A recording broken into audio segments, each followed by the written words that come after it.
What's up, ladies and gentlemen, boys and girls? I'm JC Owens, and this is Rock My World, episode 22, The Return. Now, as most of you probably would have noticed from the thumbnail, no matter where you go on this little dirt ball we call the Earth, no matter what empire you study, you will start to see some of the same symbols, some of the same depictions popping up everywhere. You see pyramids popping up everywhere. You see like these numbers pop up everywhere. No matter where you look, you will find this depiction of a deity with like seven snake heads coming out of the top of their head or coming out the top of their shoulders. You'll see these things over and over and over again. We've talked about Sir Francis Bacon and his New Atlantis and the mission that all the Enlightenment thinkers were on to elevate humanity to the status of godhood. Right now, to understand this, you really have to go back to the beginning, which is, or to the beginning of our recorded history, which is Atlantis. You have Plato going to Egypt, or, well, Plato's mentor going to Egypt, rather, and his name was Solon. He talked to a priest there in Egypt who told him that while the Greeks only remember one cataclysm, while most people only remember one cataclysm, there have been many. And that prior to this last cataclysm, things were way different. Technology was greater, all these kinds of things. And you also have to be aware that the way, the ancients viewed, God, little g, was completely different than our concept of it, right? To them, it's kind of think of it like like if we were to run into people from 8,000 years ago and they were to see our technology, what we know, etc. We look different than them, we talk different than them, we act different than them. We have like great technology that they've never imagined or seen before, right? Like, well, at least they've never seen before. We'll get to the imagining part in a minute, but if you go back, you'll notice that like this happens over and over again. No matter what country you're in, they all say after the last cataclysm, like these folks came around and told us how to build this stuff, how to do all the things, how to restart civilization. And that, ladies and gentlemen, is the crux of it all. You see, just how we have this this yearly cycle that we call the seasons. You have this happening on the macro as well. Micro, macro, as above, so so below. Like, when you take all this into account, you start to see that these things, it's just one big wibbly circle, one big cycle that just keeps repeating itself, right? And, if you look at it, like, from the ancients' point of view, like I was saying, where, gods are just really amazing people that can do things that you can't imagine doing that come from somewhere else. Well, it makes everything come down here to the sensible level, right? Things start to make sense. When you start thinking about like, oh, well, there was this great race of people that then intermixed with everyone else and created the races of people you know today, it all starts to make sense why these things are all over the place, why you see this stuff repeating over and over again. If you look at ancient Babylon and ancient Sumeria, how did they describe things being set up? Well, they have one family group, one big branch of cousins and whatnot, and they rule the whole world. They each have a section of the world that they rule over, right? And they're always getting into it and battling with each other, but they all have the same goal at the end of the day. Starting to sound familiar? Well, it should. It should. And like, think about how those ancient societies ran, right? How did they control everyone? Oh, well, they believed in climate change, right? These cataclysms that they feared so much, that they knew had came and went before, they were afraid of them coming again. So they turned to those who know the stars, who watch the stars, who know time. Those who keep track of time rule everything. This is where the origin of the word ruler comes from. The ruler is the one who tells you what the system of weights and measurements are. They're the ones who set the standards, right? That's where we get this idea of a ruler, okay? You know, if you take our current day elite and you give them all this high technology, lots of which they keep from the general public, us, right? They've had access to drones since the 1950s. They didn't tell you that, did they?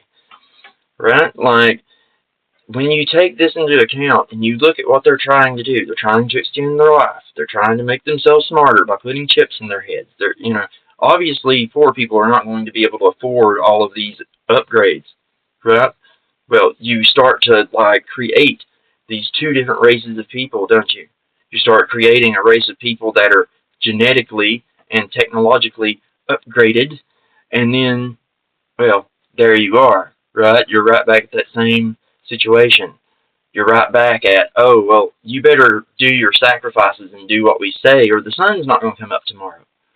You know, they were just talking not long ago. I just watched a presentation by a guy who's talking about technology that allow you to beam the sun anywhere in the world that you need it, right? We're talking, he said, as low as, you know, a few $1,000s an hour, you can have sunlight beamed to you anywhere in the world using a system of mirrors in space, right? They are trying to set it up, just like this old system was set up before the last cataclysm. You know, they want to be able to control the weather, control who gets sunlight and who doesn't. You know, they want to be able to control all this stuff. And this is how, in the ancient world, you had the god of waters and the god of this and the god of that. Well, you're just talking about, like, you know, a division of duties. That's all that is. It's a division of duties, and, you know, different family members being responsible for running a different part of society, a different part of the global machine. It all starts to fit together like puzzle pieces once you have access to it all. You know, before now, like, secret societies were the only ones who had access to this information. But now the internet has blown that wide open. It's everywhere now. It's everywhere, and, you know, now people like me can reach out and tell you these things, which is another reason they want this digital ID and censorship. The digital ID, digital money, like the ability to watch you 24/7 and monitor what you say, what you do, like, this will keep regular people from knowing the truth. It will keep regular people from knowing what, like, happened before. It'll keep regular people from being able to see where things are going. Those that control the standards and control, like, the history books and what you get taught in school, etc., you know, they can control it all, as long as they can control what information you have access to. Now, keep in mind, like, yes, the internet, the social media, all these things were designed to spy on us. They were DARPA designed as weapons, as propaganda tools and spying tools. But the very nature of these things mean that they have another side. They can help in some ways. They can help us educate each other so that we don't fall for these things. And that's, you know, as I've described many times, that's really what I'm here to do. I'm not here to become rich or famous. I'm just here to educate. The more of us know, the better off we are, and the more we can resist this stuff. But, like, they have went through a lot of trouble to obscure things and make them really hard to decipher. You know, they use these symbols and these codes so that regular people can't understand what they're saying. You know, there's a reason that you see Atlantis and Templar Knights and all these kind of things pop up in pop culture over and over and over and over again. It's because these are the people that rule over us, and this is the kind of stuff they believe in. This is why modern pop culture goes over these same ideas, like, repeatedly. Ideas like the phoenix rising from the ashes. Ideas like the Templar Knights being, you know, these defenders of virtue and whatnot. This idea that secret societies are somehow good for society at large, and they're not. You know, hiding information is a method of maintaining power and control. And I want to blow the lid off it all. If we don't, then we can probably look forward to going into a high-tech version of these ancient societies that the history books tell us about.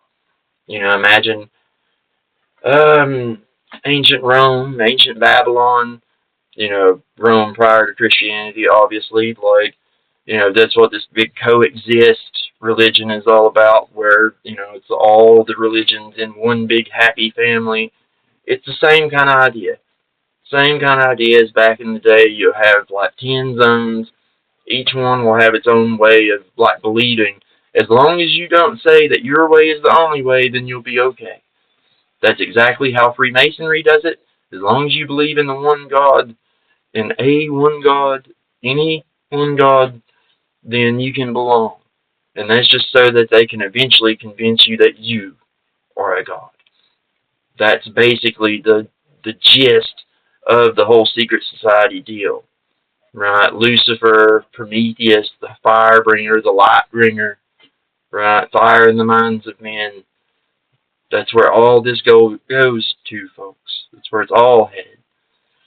They want this society of control, this perfect machine-like society, so bad that they have risked everything for the past at least 150, 200 years to try and get it. Yeah. But that said, we will stop there for today, folks. Happy Easter. Have a good one, and I'll talk at you later.